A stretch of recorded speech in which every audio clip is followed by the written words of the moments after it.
Good morning students. आप लोग थोड़ा सा देखिए, आज का क्लास बहुत महत्वपूर्ण है इसलिए क्योंकि हमारा आईयूपीएससी नेमिंग खत्म हो गया।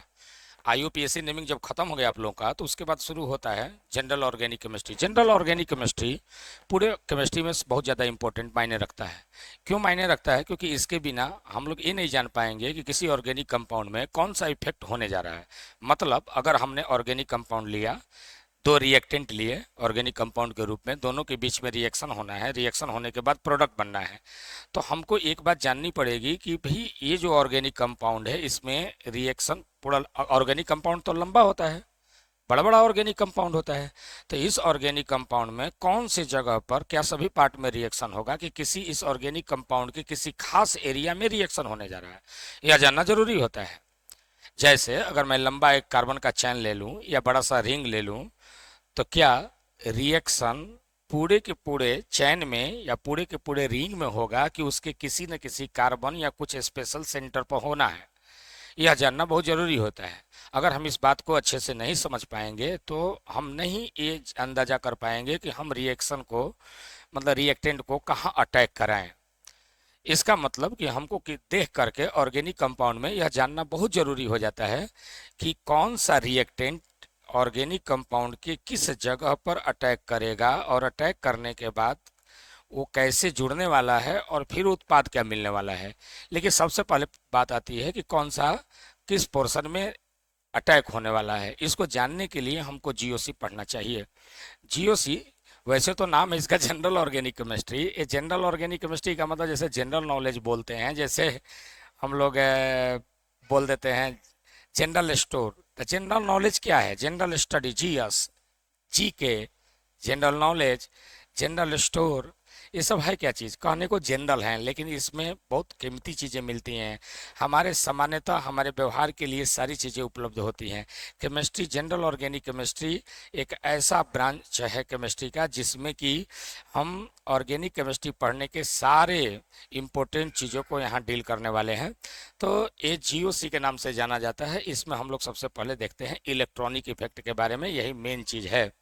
तो अगर मैं आपके सामने एक बात कहूं कि एक रिएक्ट मेरे पास सबस्टांस है जिसको मैं एस से लिख रहा हूं। किससे? एस से। एस से मैंने एक सबस्टांस लिखा और इसको हमने कह दिया सबस्ट्रेट। यह सबस्ट्रेट है। और दूसरा एक मैं सबस्टांस लिया, उसको मैंने आर से लिख दिया। यह आर जो है इसको मैंने लिख दिया रिएक्टेंट। सबस्ट्रेट और रिएक्टेंट दोनों ही रीएजेंट, सॉरी इसको मैंने कह दिया रीएजेंट, रीएजेंट कह दिया।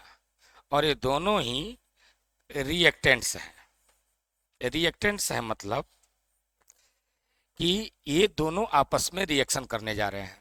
और जब ये दोनों आपस में रिएक्शन करेंगे तो कुछ ना कुछ प्रोडक्ट बनेंगे। लेकिन सवाल है कि ये दो रिएक्टेंट को मैंने अलग अलग नाम क्यों दिया? तो देखो बेटा, ऑर्गेनिक केमिस्ट्री में, ऑर्गेनिक केमिस्ट्री में खास तौर से बात होती है कि एक मॉलिक्यूल बड़ा साइज का होता है, जो वजन में बड़ा होता है, साइज में बड़ा होता है, वॉल्यूम उसकी, सरफेस एरिया उसकी बहुत विशाल होती है। और दूसरा छोटे छोटे मॉलिक्यूल या आयन रिएक्टिव स्पीसीज होते हैं जो छोटे साइज के होते हैं। तो अगर हम रिएक्शन मिक्सचर में बड़ा और छोटा दोनों चीज़ें डाले हैं तो अक्सर ये देखा जाता है कि छोटी चीज़ें बड़ी चीज़ों पर जा कर के अटैक करती हैं, उसके तरफ अट्रैक्ट होती है। क्योंकि हैवी चीज़ें जल्दी उठ करके छोटी चीज़ों पर अटैक नहीं कर सकती, उसका मोमेंटम हाई होता है, मतलब मास ज़्यादा है, विशाल है, इसलिए उसकी मोबिलिटी भी कम होती है और छोटी चीज़ें आसानी से जा करके अटैक कर देती है। तो जो रिएक्टेंट, रिएक्टेंट तो दोनों हैं, एक बड़ा सा चीज़ है एक छोटी सी चीज़, तो दोनों रिएक्टेंट है। तो जो रिएक्टेंट अटैक करता है आसानी से उसको कहते हैं रिएजेंट। यानी यह एक अटैकिंग स्पीसीज है जो इस पर अटैक करने जा रहा है, ये अटैकिंग स्पीसीज है। और जो अटैक बर्दाश्त करता है, जिस पर आक्रमण किया जाता है, वो कहलाता है सबस्ट्रेट। ये बड़ा होता है, बड़ा साइज में बड़ा मॉलिक्यूल है, और ये छोटा मॉलिक्यूल है। अब यहां से बात आगे बढ़ती है कि मान लीजिए कि इसने इस पर अटैक किया, तो अटैक करने के बाद ये दोनों आपस में कुछ न कुछ नए बॉन्ड बनाने का प्रयास करेंगे। तो अटैक करने के बाद एक बीच का स्टेज आता है जो प्रोडक्ट से पहले और रिएक्टेंट के बाद आता है, उसको कहते हैं reaction intermediate. Reaction intermediate, reaction intermediate, जिसको मैं आर आई के नाम से कहूँगा। ये रिएक्शन इंटरमीडिएट क्या होता है? तो ये एक्चुअली ट्रांजिशन स्टेट है। ट्रांजिशन स्टेट, ट्रांजिशन स्टेट का मतलब टीएस, संक्रमण की अवस्था। संक्रमण की अवस्था ट्रांजिशन स्टेट का अर्थ होता है। इस संक्रमण की अवस्था क्या है बताता हूं। आपको पता है कि जब कोई रिएक्टेंट किसी सबस्ट्रेट पर अटैक करता है तो पुराने टाइप के बॉन्ड टूटने लगते हैं और नए टाइप के बॉन्ड बनते हैं। क्योंकि ऐसा नहीं हो सकता, केवल आयनिक रिएक्शन में ऐसा होता है कि आयनिक रिएक्शन में क्या होता है कि इसमें अगर कोई आयन्स का सॉल्यूशन लिए हैं, इसमें किसी दूसरे आयन का सॉल्यूशन लिए हुए हैं, दोनों को मिलाएंगे तो इसका कटायन इसके अनायन के साथ और इनका अनायन इसके कटायन के साथ मिक्स हो जाते हैं और बहुत फास्ट हो जाता है। क्यों? क्योंकि इसमें आयन ऑलरेडी टूटे हुए रहते हैं। एक कटायन को दूसरे अनायन को अट्रैक्ट करना होता है और एक अनायन को दूसरे कटायन को अट्रैक्ट होना होता है। तो वो वाला रिएक्शन बहुत फास्ट होता है। आयनिक रिएक्शन आर ऑलवेज बहुत वेरी फास्ट। लेकिन मोलिकुलर रिएक्शन जिसमें कोवैलेंट बॉन्डिंग है, वो बॉन्ड झटके से नहीं टूटते और झटके से बनते नहीं है। बॉन्ड की टूटने की एक प्रोसेस है।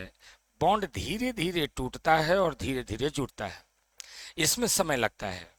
तो यह एक ऐसा स्टेज आ गया जिस स्टेज में जब ये अटैक करता है तो दलक करके पुराने टाइप के बॉन्ड टूट रहे होते हैं और कुछ नया सा बॉन्ड बन रहा होता है। यानी इस कंडीशन में सारे बॉन्ड आधे अधूरे होते हैं, कंप्लीट कोई भी बॉन्ड नहीं होता। कुछ पुराने टाइप के बॉन्ड टूटने की स्थिति में हो जाते हैं और नए टाइप के बॉन्ड बनने की स्थिति में हो जाते हैं। इसीलिए इसको ट्रांजिशन स्टेट कहते हैं, संक्रमण की अवस्था कहते हैं, क्योंकि न तो ये रिएक्टेंट के है और न ही ये प्रोडक्ट है। इसमें कुछ बॉन्ड प्रोडक्ट वाले दिखेंगे जो नए बनने वाले हैं और कुछ पुराने वाले बॉन्ड जो कि टूट रहे हैं वो दिखेंगे रिएक्टेंट वाले। इसलिए यह एक आधा तिहा की स्थिति है जो बीच का स्थिति है। इसीलिए इसको रिएक्शन इंटरमीडिएट या ट्रांजिशन स्टेट के नाम से जाना जाता है। ये हमेशा इस अवस्था को ट्रांजिशन स्टेट कहते हैं। अब यह ट्रांजिशन स्टेट हाईली अनस्टेबल होता है, बहुत ज़्यादा अनस्टेबल। क्यों अनस्टेबल होता है? क्योंकि इसमें बॉन्ड कंप्लीट नहीं होते, आधे अधूरे होते हैं। और जब भी कोई किसी भी मॉलिक्यूल में बॉन्ड इनकम्प्लीट कंडीशन में हो, टूटे टूटे कंडीशन में हो, तो वो चाहता है कि जल्दी से जल्दी मैं स्टेबल हो जाऊं और जितना जल्दी स्टेबल हो जाऊं उतना ही बेहतर है। और उसके लिए वो प्रयास करता है। प्रयास में क्या करता है कि एक स्टेबल बॉन्ड बना ही लेता है। तो ये भी चलो प्रोडक्ट के तरफ बढ़ा और स्टेबल बॉन्ड बना लिया और फाइनल प्रोडक्ट अंत में मिल गया। ये हमारा फाइनल प्रोडक्ट मिल गया और कुछ एनर्जी वगैरह भी निकलती होगी। फाइनल प्रोडक्ट हमारा बन चुका है।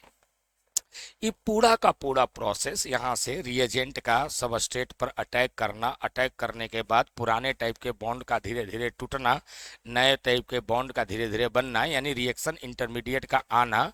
और यह रिएक्शन इंटरमीडिएट तत्क्षण मतलब वियोजित होकर, क्योंकि it is highly unstable, it is highly unstable, यह बहुत ज़्यादा अस्थाई है। यह अत्यधिक अत्यधिक अस्थाई होता है। इसको टूटना है। यह अत्यधिक अस्थाई होता है। ये बहुत ज़्यादा अनस्टेबल है, तुरंत टूटता है और टूट करके जब अंत में फाइनल प्रोडक्ट देता है। इसमें बात क्या पता चली? इसमें बात पता चली कि ये कैसे अटैक करता है और अटैक करने के बाद कैसे पुराने बॉन्ड टूटते हैं और पुराने बॉन्ड टूटने के बाद नए बॉन्ड कैसे बनते हैं और अंत में उत्पाद कैसे बनता है। इस सारा प्रोसेस रिएक्शन मैकेनिज्म के नाम से जाना जाता है, यानी अभिक्रिया के क्रियाविधि के नाम से जाना जाता है। और यह किसी भी ऑर्गेनिक केमिस्ट्री का मेन पोर्शन होता है, मेन हिस्सा होता है। अगर रिएक्शन मैकेनिज्म को आप नहीं जानते हो तो कोई भी बंदा, स्टूडेंट, ये आप लोगों में से कोई भी इस बात की गारंटी दे ही नहीं सकता कि हम ऑर्गेनिक कंपाउंड, ऑर्गेनिक रिएक्शन या ऑर्गेनिक केमिस्ट्री की जानकारी प्राप्त कर लिए हैं। ये तय है। इसलिए reaction mechanism is the very important topic of organic chemistry. यह कार्बनिक रसायन का बहुत महत्वपूर्ण भाग होता है। रही बात आगे की, तो इसमें पूरा का पूरा रिएक्शन कंप्लीट होते होते पूरा रिएक्शन मैकेनिज्म आता है, लेकिन मैं अभी रिएक्शन मैकेनिज्म पर बात कर ही नहीं रहा हूँ। मैं बात कर रहा हूँ सबस्ट्रेट के शुरुआती स्थिति में जब इसको ये ऑफर देता है। सवाल ये है, मेरा सवाल ये है कि यह अगर सबस्ट्रेट है, यानी कोई बड़ा सा रिएक्टेंट है और ये छोटा रिएजेंट है, तो क्यों रिएजेंट को अपने सरफेस पर बुलाता है? क्या ऐसी बात हो गई कि रिएजेंट सबस्ट्रेट पर जाकर अटैक मारा? ऐसा भी तो होता है कि नहीं अटैक मारे, कुछ तो इसमें हुआ होगा जिसके वजह से ये इस पर अटैक किया या ये इसको बुलाया। चाहे हम किसी को बुलाएं कि आओ भाई मेरे पर अटैक करो, या कोई जबरदस्ती माहौल देख करके अटैक कर दिया, कुछ तो बात है इन लोगों में, कुछ तो है। तो बोलते कि जी हाँ है। क्या है? तो इसके अनुसार इसमें सुखद वातावरण है, सुटेबल कंडीशन है। उसी सुटेबल कंडीशन को जो यहां पर उत्पन्न हो गया इलेक्ट्रॉनिक इफेक्ट के नाम से जानेंगे। यानी किसी रिएक्टेंट में किसी दूसरे सबस्टांस के अटैक करने के लिए सुटेबल कंडीशन जो उत्पन्न हो जाता है, उन्हीं को जीओसी में पढ़ना है, इलेक्ट्रॉनिक इफेक्ट में जानना है। तो कुल मिला जुला करके हमको ये देखना है कि आखिर ऐसा इलेक्ट्रॉनिक इफेक्ट में होता क्या है। तो देखिए भाई, अगर ये मॉलिक्यूल है, कार्बन का कोई चैन है, ये रिंग भी ले सकते हो। बॉन्ड के बीच में अगर खींचातान हो, कारण कुछ भी हो, कारण कई कारण होते हैं खींचातान के। एक तो इलेक्ट्रोनेगेटिविटी डिफरेंस होता है, विद्युत ऋणात्मकता में अंतर। आप लोग को इतना पता है कि ज्यादा विद्युत ऋणात्मक तत्व कम विद्युत ऋणात्मक तत्व के अपनी और उनके बॉन्ड में बंधे हुए इलेक्ट्रॉन युग्म को अपनी ओर खींचता है, जिसके चलते जो खींचता है वो ज़्यादा निगेटिव समझा जाता है, ज़्यादा विद्युत ऋणात्मक समझा जाता है, और जिसका इलेक्ट्रॉन खिंचाता है वो कम विद्युत ऋणात्मक समझा जाता है। तो जो खींचता है उस पर डेल माइनस यानी ऋण ध्रुवता उत्पन्न हो जाती है, और जिसके इलेक्ट्रॉन खिंचाते हैं उस पर धन ध्रुवता उत्पन्न हो जाती है। ये तो मालूम है। तो अगर इसमें खींचातान के कारण, इलेक्ट्रॉन के एक दिशा में स्थानांतरण के कारण, मान लीजिए इधर से इलेक्ट्रॉन बह रहा है, क्योंकि इलेक्ट्रॉन ही क्यों बहता है, इसके पीछे कारण है कि इलेक्ट्रॉन तरंग के रूप में है, आउटर किसी भी एटम का, परमाणु का बाहरी हिस्सा होता है, और यह धुआं की तरह होता है, इलेक्ट्रॉन क्लाउड जिसको बोलते हैं, और ये बहता है। ये यहाँ से यहाँ जा सकता है अगर अनुकूल वातावरण, कोई अगर मजबूत प्लस है तब मजबूत प्लस इस परमाणु के इलेक्ट्रॉन तरंगों को अपनी ओर खींच सकता है, इसलिए इलेक्ट्रॉन तरंगे बहती हैं। यही कारण है कि इलेक्ट्रॉन तरंगे एक तरफ से दूसरी दिशा में स्थानांतरित हो रही हैं। अगर यहाँ से इलेक्ट्रॉन तरंगे स्थानांतरित हो जा रही हैं कुछ कुछ करके, तो आंशिक या पूर्ण रूप से, तो इस एरिया में इलेक्ट्रॉन तरंगों की मात्रा बढ़ेगी और इस एरिया में इलेक्ट्रॉन तरंगों की मात्रा घटेगी। और इधर इलेक्ट्रॉन तरंगों की मात्रा बढ़ेगी तो इधर हो गया माइनस एरिया, और इस साइड इलेक्ट्रॉन तरंगों की मात्रा घटेगी तो ये हो गया प्लस एरिया। इस तरह से किसी भी मॉलिक्यूल में एक क्षेत्र माइनस हो गया और एक क्षेत्र प्लस हो गया, इसके वजह से इसमें पोलरिटी कॉज हो गया, इधर का माइनस और इधर का प्लस, यानी इधर माइनस सेंटर इधर प्लस सेंटर उत्पन्न हो जाता है। और ऐसा अगर वातावरण इसके अंदर बना हुआ है, इस टाइप का प्रभाव इसमें दिख रहा है, तो कोई भी दूसरा रिएक्टेंट जो कि प्लस और माइनस है, जैसे H प्लस और Cl माइनस है, तो उनके लिए इसमें सुटेबल माहौल दिखेगा। इस प्लस के लिए यहाँ पर माइनस सुटेबल माहौल है, और इस माइनस के लिए यहाँ पर प्लस सुटेबल माहौल है। तो ये दोनों अपने आप प्लस माइनस अपने अपने चॉइस वाले स्थान पर आकर्षित हो जाएंगे। और इसीलिए रिएक्टेंट सबस्ट्रेट पर अटैक करता है। तो इलेक्ट्रॉनिक इफेक्ट क्या है? इलेक्ट्रॉनिक इफेक्ट कहता है कि किसी भी ऑर्गेनिक कंपाउंड में, कोई भी ऑर्गेनिक कंपाउंड है, इस ऑर्गेनिक कंपाउंड में कोई कारण हो सकता है, और कारण हम लोग बाद में देखेंगे। अगर इलेक्ट्रॉन की तरंगे किसी खास दिशा में आंशिक या पूर्ण रूप से स्थानांतरित होने लगे, तो अणु में धन और ऋण का सेंटर बन जाता है। यानी ये सेंटर बन जाना इलेक्ट्रॉन के स्थानांतरण का प्रभाव है। जैसे मैं ज्यादा मात्रा में एक कोई दवा खाया, दवा रिएक्शन कर गया और उसके वजह से मुझे घाव हो गया, तो दवा खाने का प्रभाव है घाव, जो मैंने दवा खाई उसका प्रभाव है घाव। वैसे ही इलेक्ट्रॉन के स्थानांतरण के कारण इसमें प्लस और माइनस का सेंटर बन जाना प्रभाव है, और यही प्रभाव कहलाता है इलेक्ट्रॉनिक इफेक्ट। तो इलेक्ट्रॉनिक इफेक्ट का मतलब होता है इलेक्ट्रॉन के आंशिक या पूर्ण रूप से, पार्शियल और कंप्लीटली डिस्प्लेसमेंट के कारण, स्थानांतरण के कारण इसमें जो प्लस माइनस सेंटर उत्पन्न होते हैं उसी को कहते हैं इलेक्ट्रॉनिक प्रभाव। क्या बोलते हैं? इलेक्ट्रॉनिक प्रभाव। तो आप लोग इसको कॉपी कर लीजिए, और कॉपी करने के बाद मेरा लैंग्वेज लिख लीजिए। किसी भी कार्बनिक यौगिक में, किसी भी कार्बनिक यौगिक में इलेक्ट्रॉन तरंगों का किसी विशेष दिशा में आंशिक या पूर्ण विस्थापन, इलेक्ट्रॉन तरंगों का किसी विशेष दिशा में आंशिक या पूर्ण विस्थापन, जिसके कारण अणु में धन और ऋण केंद्र उत्पन्न हो जाते हैं, धन और ऋण केंद्र उत्पन्न हो जाते हैं, इलेक्ट्रॉनिक प्रभाव कहलाता है। इलेक्ट्रॉनिक प्रभाव कहलाता है, या इलेक्ट्रॉनिक इफेक्ट कहलाता है।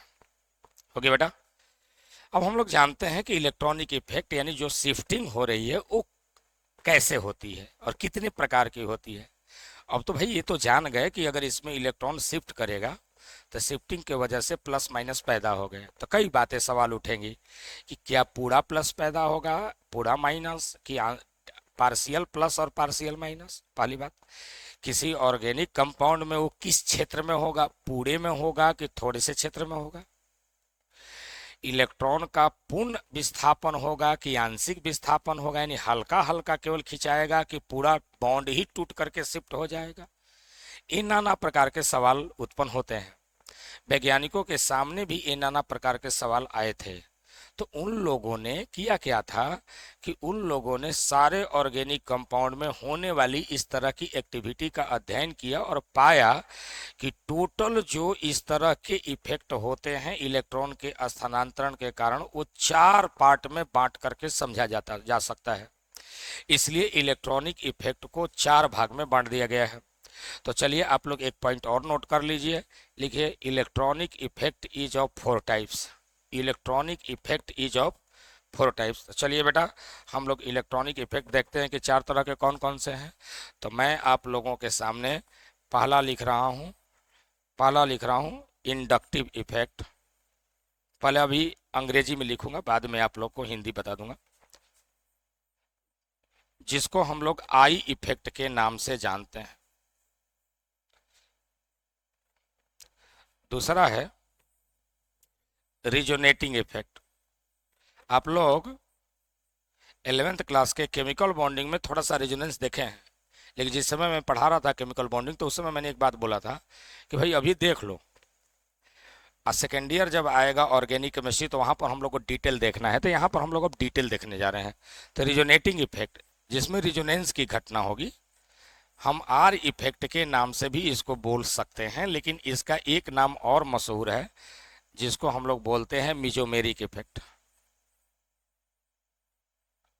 मिजोमेरिक इफेक्ट कहते हैं, शॉर्ट में हम इसको एम इफेक्ट के नाम से जानते हैं, मिजोमेरिक इफेक्ट। तीसरा है हाइपर कंजुगेटिंग इफेक्ट। हाइपर कंजुगेटिंग इफेक्ट, जिसको HC इफेक्ट के नाम से जाना जा सकता है, SC इफेक्ट के नाम से। और चौथा है इलेक्ट्रोमेरिक इफेक्ट।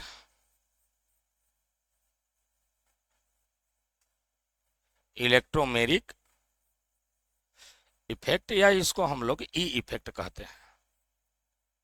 ये 4 तरह के इफेक्ट है। इसको कॉपी करिए, वीडियो को पॉज करके कॉपी कर लीजिएगा।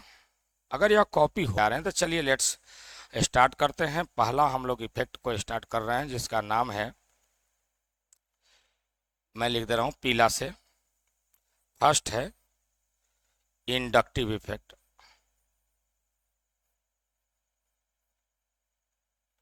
इंडक्टिव इफेक्ट या आई इफेक्ट कहते हैं। चलो हिंदी मीडियम का बैच है तो मैं इसमें लिख देता हूं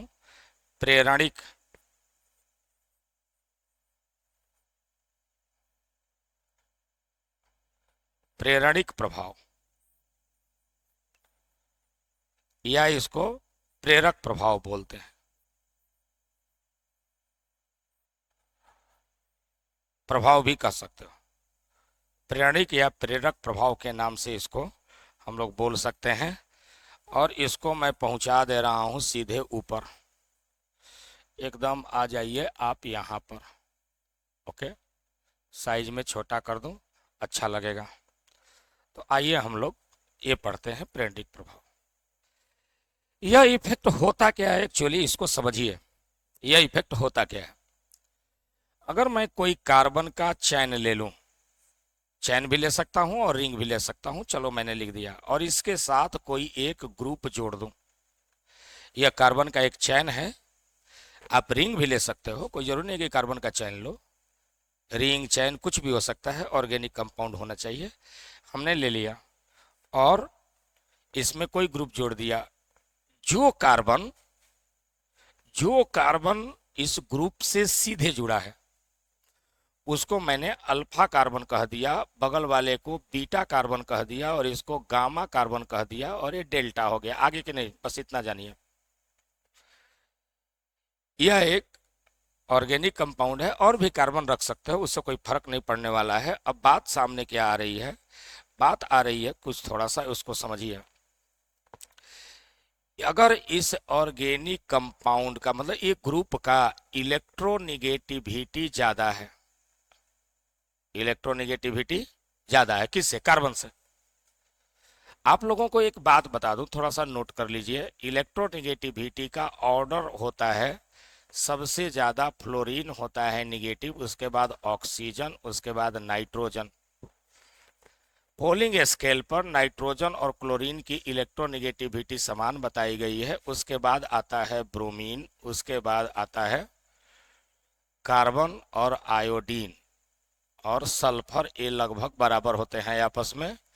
उसके बाद आता है फास्फोरस और हाइड्रोजन। ये पोलिंग स्केल पर एलिमेंट का इलेक्ट्रॉनिक कॉन्फ़िगरेशन, इलेक्ट्रोनिगेटिविटी का ऑर्डर है। इलेक्ट्रोनिगेटिविटी क्या है बताता हूँ।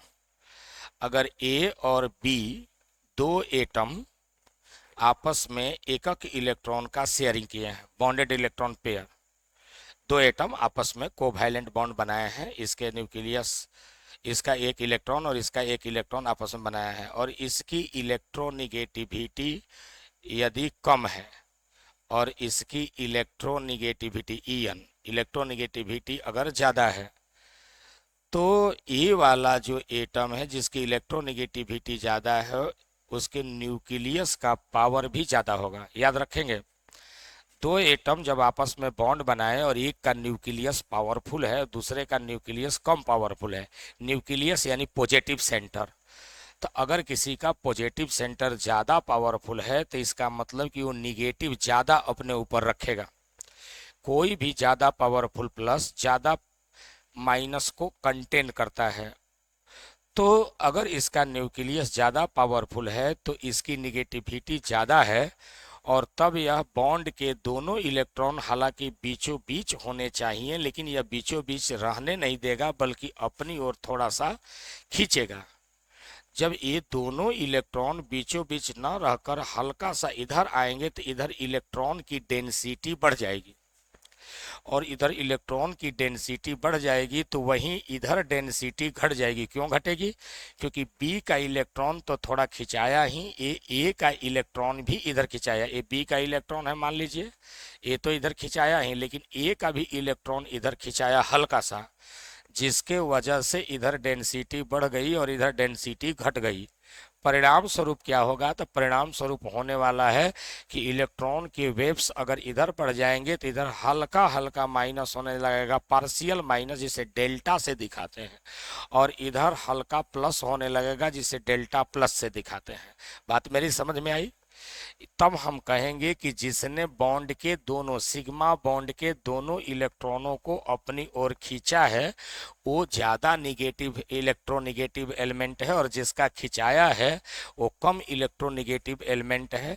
इसी इलेक्ट्रोनिगेटिविटी में अंतर के कारण इस पर डेल माइनस और इस पर डेल प्लस उत्पन्न हुआ है। क्या मेरी बात समझ में आ गई? तो याद रखें दोस्तों कि जब बॉन्ड बनता है ए और बी के बीच में, तो जो मोर इलेक्ट्रोनिगेटिव होता है उस पर डेल माइनस आता है, और जो लेस इलेक्ट्रोनिगेटिव होता है उस पर डेल प्लस आता है। पॉजिटिव पोलरिटी जो खींच लिया उस पर माइनस, और जिसका इलेक्ट्रॉन खिंचा गया उस पर इलेक्ट्रॉन की कमी हो जाती है और वो डेल प्लस हो जाता है। इस बात को दिमाग में रखना है और इसी घटना से संबंधित कुछ यहाँ बात करनी है। हम मान लेते हैं कि इस ग्रुप में एक एलिमेंट भी हो सकता है और तो एलिमेंट का सेट भी हो सकता है। जैसे अगर ये कार्बन है तो ग्रुप के जगह पर एक क्लोरीन भी हो सकता है, या ग्रुप के जगह पर OH भी हो सकता है, या ग्रुप के जगह पर NO2 भी हो सकता है। तो ये जो है ग्रुप, तो ग्रुप एक एलिमेंट या कई एलिमेंट का सेट हो सकता है। तो कोई भी यहाँ पर ग्रुप है जिसकी इलेक्ट्रोनिगेटिविटी फिलहाल माना गया है कि कार्बन से क्या है, ज्यादा है। अगर इसकी इलेक्ट्रोनिगेटिविटी कार्बन से ज्यादा है तो ये इस कार्बन के बॉन्ड को अपनी ओर एक ताकत से खींचेगा कि नहीं खींचेगा? जब यह अपनी ओर एक ताकत से खींचेगा तो इस पर डेल माइनस चार्ज उत्पन्न हो जाएगा, पार्शियल निगेटिव आंशिक ऋण ध्रुव उत्पन्न हो जाएगा, और इसके इलेक्ट्रॉन को अपनी ओर खींच रहा है इसलिए माइनस हो गया। अब इस अल्फा कार्बन पर इलेक्ट्रॉन की कमी हो जाएगी, स्कार्सिटी हो जाएगी बीटा के रिस्पेक्ट में, क्योंकि इसके इलेक्ट्रॉन तरंगों को ग्रुप ने खींचा है, तो इस पर इलेक्ट्रॉन की कमी हो गई और इस पर अभी इलेक्ट्रॉन की ज़्यादा है। तो जिस पर इलेक्ट्रॉन की कमी है उसको इलेक्ट्रॉन की भूख बढ़ जाएगी। कहने का मतलब है कि भूखा आदमी ही रोटी खींचता है, पेट भरा हुआ आदमी रोटी ढकेलता है। अगर खाना है, रोटी का मतलब भोजन, तो भूखा आदमी थाली को सटाक से खींचेगा क्योंकि उसको भूख जोर की लगी है। लेकिन जिसका पेट भरा हुआ है, जिसके पेट में भोजन ऑलरेडी है, वो आया हुआ थाली भी घसका देता है, लो भैया तुम ही खा लो, हमको नहीं खाने का मन कर रहा है। यहाँ रोटी का अर्थ है इलेक्ट्रॉन। जहां इलेक्ट्रॉन ज्यादा है वो इलेक्ट्रॉन देता है, जहां इलेक्ट्रॉन की कमी है वो इलेक्ट्रॉन लेता है। तो जब एक खींच लिया तो इस पर इलेक्ट्रॉन की कमी हो गई अल्फा पर, किसके तुलना में? बीटा के तुलना में। तो यह बीटा के इलेक्ट्रॉनों पर को भी अपनी ओर खींचता है। कितना? ज्यादा जोर से कि कम जोर से? तो खींचता है, लेकिन ग्रुप इतना जोर से नहीं खींचता है। तो एक ग्रुप ने इसके इलेक्ट्रॉन को खींचा, तो इसने इसके इलेक्ट्रॉन को खींचा, तो इस पर भी इलेक्ट्रॉन की थोड़ी सी कमी हो गई, तो ये भी इसको खींचेगा। 3 कार्बन से बाद में 3 कार्बन अल्फा बीटा गामा के बाद यह खिंचाव बहुत कम हो जाता है, इतना कम कि यहाँ भी खींचा होगा लेकिन इस पर प्रभाव खींचे या न खींचे नगण्य रहता है। अगर मुझे हल्का सा कोई खींचे तो मुझे एहसास भी न हो कि कोई खींचा है, तो हम तो पीछे मुड़ के बोले कहाँ हमको कोई खींचा है, ऐसी बात होती है। यानी मुझे खींचना या न खींचना बरोबर बात है। तो यह 3 तक होगा। तो जब यह इलेक्ट्रॉन को खींचेगा तो डेल माइनस होगा, और इसका खिंचाएगा तो यह डेल प्लस हो जाएगा। अब जब यह खींचेगा तो थोड़ी जितना तेजी से ताकत से ग्रुप इसको खींचा था उतनी ताकत से इसको नहीं खींचेगा, तो इस पर और हल्का डबल डेल माइन प्लस हो जाएगा, और इस पर और हल्का यानी ट्रिपल डेल प्लस हो जाएगा।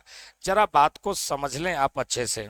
बात ये समझनी है कि ग्रुप के खींचने के कारण इस पर डेल प्लस हो गया, और इस पर थोड़ा और कमजोर खिंचाया तो हल्का, और डबल डेल और ट्रिपल डेल का मतलब होता है और कम और कम और कम, यानी और पार्शियल। तो इस पर पॉजिटिव में इस पर ज़्यादा पॉजिटिव चार्ज है, यहाँ कम है, यहाँ बहुत कम है। 3 कार्बन के बाद यह प्रभाव नहीं रहता है, यह खत्म माना जाता है। तो इसमें आप क्या देख रहे हैं, इसमें आप 2-3 बातें देख लीजिए। बात यह है कि ये कार्बन चैन में पॉजिटिव पोलरिटी उत्पन्न हो गई और ग्रुप पर निगेटिव पोलरिटी उत्पन्न हो गई। तो यह एक इंडक्टिव इफेक्ट कहलाएगा। इंडक्टिव इफेक्ट में क्या होता है, यह दूसरा मैं एक एग्जांपल आपके सामने और सेट करूं। एक सेकेंड एग्जांपल जरा देख लें कि मैं एक कार्बन का चैन ले लूं, 3 एक 4 कार्बन, और यहाँ भी एक ग्रुप मैंने जोड़ दिया। इसमें से इस कार्बन को मैं कह दूं अल्फा, इसको बीटा, इसको गामा, इसको डेल्टा, मैंने कह दिया। इसमें क्या है, इसमें थोड़ी सी बात बता दूं कि इसमें इसकी इलेक्ट्रोनिगेटिविटी इस बार उल्टा कर रहा हूं, कम है कार्बन से। कार्बन की अपेक्षा इलेक्ट्रोनिगेटिविटी इसकी कम है, यानी कार्बन अब ज्यादा इलेक्ट्रोनिगेटिव है विद रिस्पेक्ट टू इस ग्रुप। ऐसे है चीजें, मैं एग्जांपल, इसका रियल एग्जांपल भी दिखाऊंगा कि कार्बन ज्यादा निगेटिव है। अगर ऐसी बात होती है तो जरा ध्यान से देखें कि जब यह ज्यादा निगेटिव है तो ग्रुप के इलेक्ट्रॉन को ही ये अपनी ओर खींचेगा, और जो ग्रुप के इलेक्ट्रॉन को अपनी ओर खींचेगा तो ग्रुप पर डेल प्लस हो जाएगा और इस कार्बन पर डेल माइनस हो जाएगा। यानी इसके इलेक्ट्रॉन जब इधर कुछ खिंचाएंगे तो इस पर इलेक्ट्रॉन की शॉर्टेज होने लगेगी, जिसके वजह से यह प्लस हो जाएगा और यह माइनस हो जाएगा। अल्फा जो यहाँ पर कार्बन है, अल्फा कार्बन को ध्यान से देखें, ग्रुप के इलेक्ट्रॉन को खींचा है, इसलिए इस पर डेल माइनस उत्पन्न हो गया है, और इस पर इलेक्ट्रॉन की डेंसिटी बढ़ गई है बीटा के तुलना में। बीटा पर इलेक्ट्रॉन की डेंसिटी कम है, अल्फा पर ज्यादा। तो मैं ये कहना चाहता हूं आप लोग के सामने कि अगर अल्फा पर इलेक्ट्रॉन की डेंसिटी बढ़ गई है और इस पर कम है, तो ये अपने डेंसिटी, बढ़े हुए डेंसिटी को घटाना चाहेगा और ये इलेक्ट्रॉन को थोड़ा इधर एक पावर से ढकेलेगा। जितना ई ढकेला था उतना नहीं, तो फिर भी इस पर भी हल्का माइनस आएगा, लेकिन अल्फा से कम आएगा तो डबल। अब इन दोनों में देख लीजिए, बीटा और गामा में, गामा पर डेंसिटी बिल्कुल नहीं है ज़्यादा और इस पर थोड़ी सी ज़्यादा हो गई है, इसलिए ये भी थोड़ा सा ढकेल सकता है और हल्की सी इस पर डेल माइनस होगा। डेल माइनस यहाँ उत्पन्न हो गया, ये भी इस पर इलेक्ट्रॉन ढकेलता होगा, लेकिन यहाँ माइनस उत्पन्न होगा, लेकिन सिग्निफिकेंट नहीं होगा, यानी बहुत कम होगा। यानी 3 कार्बन तक ही ऐसा होता है। इस बार जरा देख लें, चूंकि कार्बन चैन या रिंग में से जुड़ा हुआ जो ग्रुप है उसकी इलेक्ट्रोनिगेटिविटी कार्बन से कम है, इसलिए इस बार इलेक्ट्रॉन वेव्स का फ्लो जो है वो रिंग में या चैन के तरफ हो रहा है, और इसके वजह से इसमें निगेटिव पोलरिटी यानी ऋण ध्रुवता उत्पन्न हो रही है। दोनों एक दूसरे के उल्टा कंडीशन में दिख रहे हैं। उसमें रिंग से या चैन से ग्रुप की तरफ होता था तो इसमें चैन में पॉजिटिव पोलरिटी, और इसमें ग्रुप से रिंग या चैन की तरफ होता था तो इसमें निगेटिव पोलरिटी कॉज हो गई। यही कहलाता है इंडक्टिव इफेक्ट। इंडक्टिव इफेक्ट है क्या चीज भैया? पहली बात, 2-3 बातें और सुन लीजिए। इंडक्टिव इफेक्ट है क्या चीज? तो एक बात थोड़ा समझिए कि इंडक्टिव इफेक्ट में इलेक्ट्रोनिगेटिविटी में डिफरेंस के कारण, विद्युत ऋणात्मकता में अंतर के कारण, सिग्मा बॉन्ड के इलेक्ट्रॉनों को ज्यादा विद्युत ऋणात्मक तत्व अपनी तरफ खींचता है, जिससे उस पर ऋण ध्रुवता उत्पन्न होती है, और जिधर से खिंचाता है उधर धन ध्रुवता उत्पन्न होती है। इसमें मेन है, याद रखेंगे कि यह यह हमेशा सिग्मा बॉन्ड के माध्यम से ही संचरित होता है, पाई पर इसका कोई प्रभाव नहीं पड़ता। क्यों नहीं पड़ता है? तो जरा देख लें, ये एक एक ग्रुप है और यह एक ग्रुप है, कोई दो तत्व हैं, इनके बीच में डबल बॉन्ड बना है, एक सिग्मा एक पाई। सबको पता है कि सिग्मा बॉन्ड एक्सियल ओवरलैपिंग से बनता है ऐसे, और पाई बॉन्ड लैटरल ओवरलैपिंग से बनता है, लूज है पाई बॉन्ड और सिग्मा बॉन्ड टाइट होता है।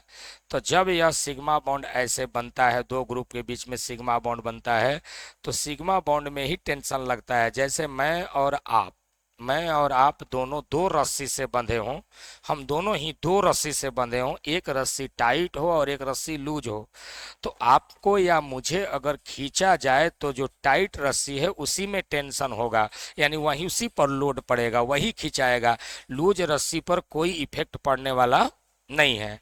इसका अर्थ ये हुआ, साफ साफ अर्थ हो गया कि सिग्मा बॉन्ड के माध्यम से ही इंडक्टिव इफेक्ट होता है, सिग्मा इलेक्ट्रॉनों का ही स्थानांतरण होता है मोर इलेक्ट्रोनिगेटिव एलिमेंट के तरफ। यह एक डिस्टेंस डिपेंडेंट इफेक्ट होता है, दूरी पर निर्भर करता है, और यह परमानेंट इफेक्ट है। यानी जिस ऑर्गेनिक कंपाउंड में ज्यादा विद्युत ऋणात्मक तत्व अगर रिंग या चैन से जुड़ा हुआ रहेगा, तो इस तरह का खींच करके वातावरण अस्थायी रूप से बना रहेगा। ऐसा नहीं होगा कि जब कोई अटैक करेगा तो कहेगा रेडी हो जाओ खींचना शुरू, या जब कोई अटैक करे तो बोले रेडी हो जाओ ढकेलना शुरू। नहीं, ये चाहे आप अटैक करो या न करो, इस तरह के मोर इलेक्ट्रोनिगेटिव और लेस इलेक्ट्रोनिगेटिव एलिमेंट आपस में बॉन्डेड हों, तो मोर निगेटिव अस्थायी रूप से हमेशा हमेशा के लिए खींच करके तान करके रखता है, यानी ऐसा पिक्चर बना हुआ ऑलरेडी रहता है ऑर्गेनिक कंपाउंड में। इसलिए एक अस्थायी प्रभाव है और यह हमेशा 3 कार्बन तक ही लागू होता है और सिग्मा बॉन्ड के अनुदिश होता है, सिग्मा बॉन्ड के माध्यम से संचरित होता है। एक और बात बता दूं कि अल्केन जो होते हैं उनमें इस तरह का इफेक्ट नहीं देखा जाता है। क्यों? क्योंकि अल्केन के सारे बॉन्ड कार्बन कार्बन के न्यूट्रल माने जाते हैं, यानी सभी कार्बन की इलेक्ट्रोनिगेटिविटी समान है, इसलिए खींचातान होता ही नहीं है। और जब कोई भी दो एटम आपस में बॉन्ड को न खींचे, उनके इलेक्ट्रॉन बीचों बीच रह जाए, तो न तो माइनस और न ही प्लस उत्पन्न होगा। इसलिए अल्केन पूरी तरह से इंडक्टिव इफेक्ट से फ्री होता है, यानी उसमें इंडक्टिव इफेक्ट का वैल्यू, आई इफेक्ट का वैल्यू 0 होता है। ओके, आई इफेक्ट कब उत्पन्न होगा? तो जब किसी कार्बनिक यौगिक में विद्युत ऋणात्मकता का अंतर हो, अर्थात कार्बन के साथ जुड़ा हुआ समूह या तो ज्यादा विद्युत ऋणात्मक हो या कम विद्युत ऋणात्मक हो, तो इस तरह का प्रभाव देखने को मिलता है। तो आप पहले लैंग्वेज लिख लें, उसके बाद तो आप लोग करेंगे। लैंग्वेज लिखिए तो द इलेक्ट्रॉनिक इफेक्ट, हिंदी में लिखना है, सॉरी, वह इलेक्ट्रॉनिक प्रभाव जिसमें सिग्मा बॉन्ड के इलेक्ट्रॉन युग्म विद्युत ऋणात्मकता में अंतर के कारण, वह इलेक्ट्रॉनिक प्रभाव जिसमें सिग्मा बॉन्ड के इलेक्ट्रॉन युग्म विद्युत ऋणात्मकता में अंतर के कारण ज्यादा विद्युत ऋणात्मक तत्व के तरफ आंशिक रूप से विस्थापित होते हैं, ज्यादा विद्युत ऋणात्मक तत्व के तरफ आंशिक रूप से विस्थापित होते हैं, लिखो जल्दी, आंशिक रूप से विस्थापित होते हैं, जिससे अणु में आंशिक ध्रुवता उत्पन्न हो जाती है।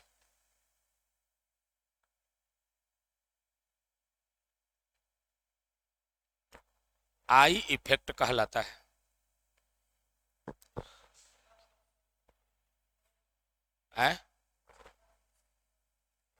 आई इफेक्ट कहलाता है, नहीं उससे नहीं मतलब है, आई इफेक्ट कहलाता है। अगला पॉइंट लिखिए, आई इफेक्ट एक अस्थाई प्रभाव है, मतलब आई इफेक्ट एक अस्थाई प्रभाव है और यह दूरी पर निर्भर करने वाला प्रभाव है, और यह दूरी पर निर्भर करने वाला प्रभाव है, दूरी पर निर्भर करने वाला प्रभाव है। अर्थात इसका यह प्रभाव केवल 3 कार्बन तक ही संचरित होता है। कितने कार्बन तक? 3 कार्बन तक ही संचरित होता है, क्योंकि इसके बाद यह प्रभावहीन हो जाता है, प्रभावहीन हो जाता है। हो गया बात? आगे पॉइंट लिखें। यह प्रभाव सिग्मा बॉन्ड के इलेक्ट्रॉनों के माध्यम से संचरित होता है।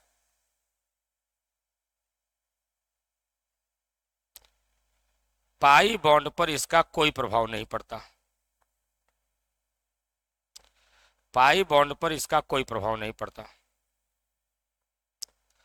अगला पॉइंट, अल्केन में, अल्केन में नहीं, अल्केन का आई इफेक्ट शून्य होता है, अल्केन का आई इफेक्ट शून्य होता है। तो जो हमारा आई इफेक्ट है बेटा, यह 2 तरह का इफेक्ट होता है। आई इफेक्ट को हम लोग 2 तरह का कहते हैं। जरा देख लीजिए, अगर मेरा आई इफेक्ट है तो आई इफेक्ट 2 तरह का होता है। कौन कौन सा बता दे रहा हूं। इसके 2 भाई हैं, समझो। एक होता है प्लस आई इफेक्ट, एक होता है माइनस आई इफेक्ट, और दूसरा होता है plus I effect. Positive inductive effect और निगेटिव इंडक्टिव इफेक्ट। जब मैंने निगेटिव लिख दिया तो दूसरा लिख देता हूं पॉजिटिव इंडक्टिव इफेक्ट। एक माइनस आई इफेक्ट और दूसरा प्लस आई इफेक्ट। वो क्या चीज है मैं बताता हूं।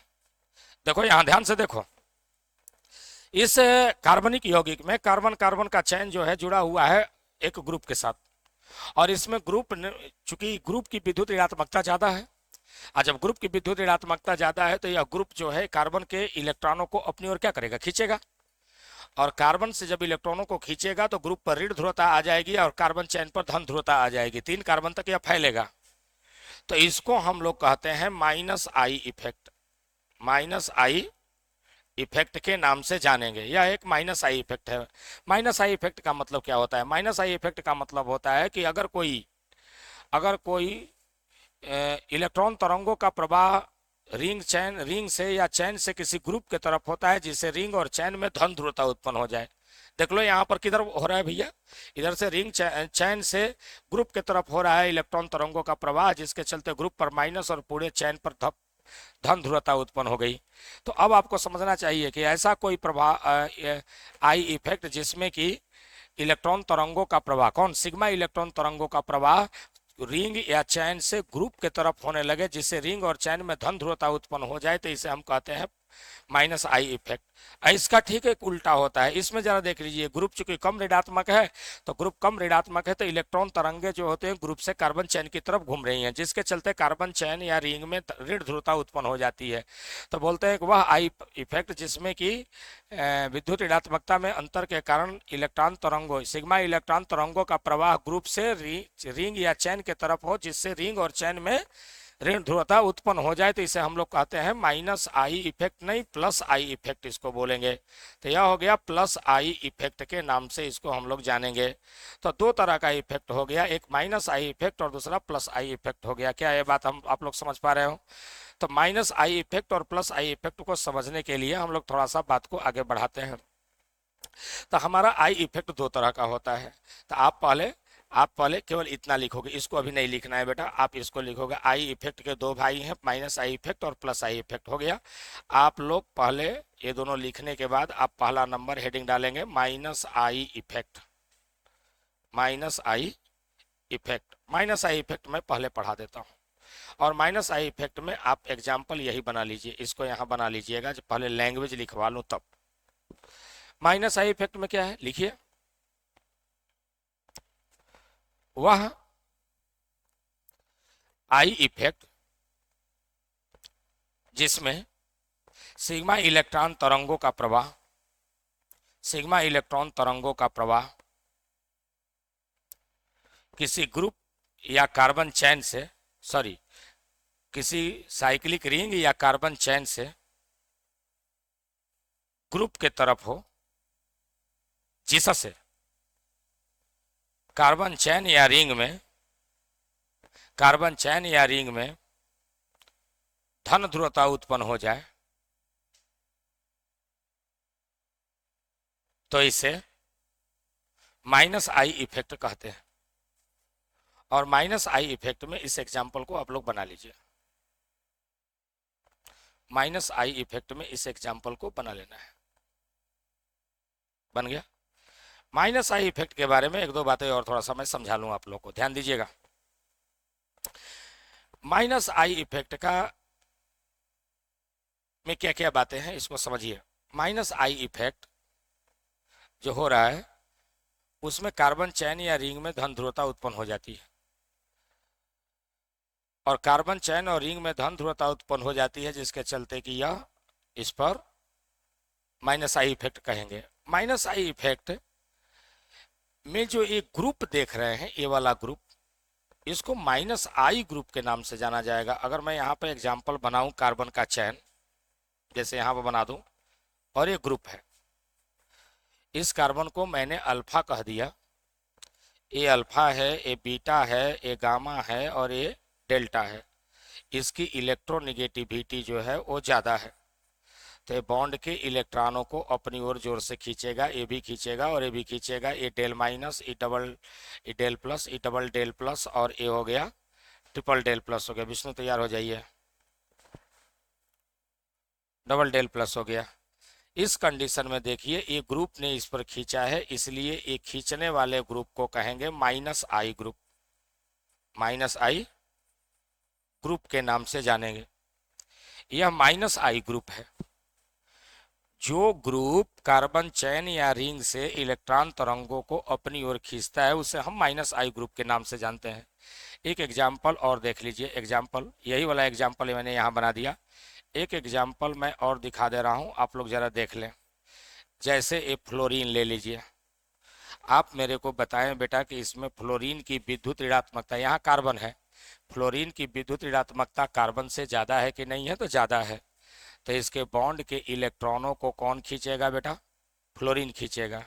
तो कार्बन पर आ जाएगा डेल प्लस। तो इन तरंगों को कौन खींचेगा? तो एक कार्बन खींचेगा। फिर इनको भी कौन खींचेगा? तो कार्बन खींचेगा। कितने कार्बन तक? 1 2 3 ग्रुप है। उसके बाद अल्फा बीटा गामा, चाहे अल्फा बीटा गामा, 3 कार्बन तक रहता है। तो यह जो ग्रुप है इसको हम लोग बोलेंगे माइनस आई ग्रुप। क्या बोलेंगे? माइनस आई ग्रुप के नाम से इसको जानेंगे। बोलो हाँ या ना? मैं आपके सामने और भी एग्जाम्पल दे सकता हूं, जैसे एक दो एग्जाम्पल और देख सकते हैं। जैसे ओपन चैन कंपाउंड है, ये जरा देख ले, तीसरा नंबर एग्जाम्पल दे रहा हूं। इस ओपन चैन कंपाउंड में,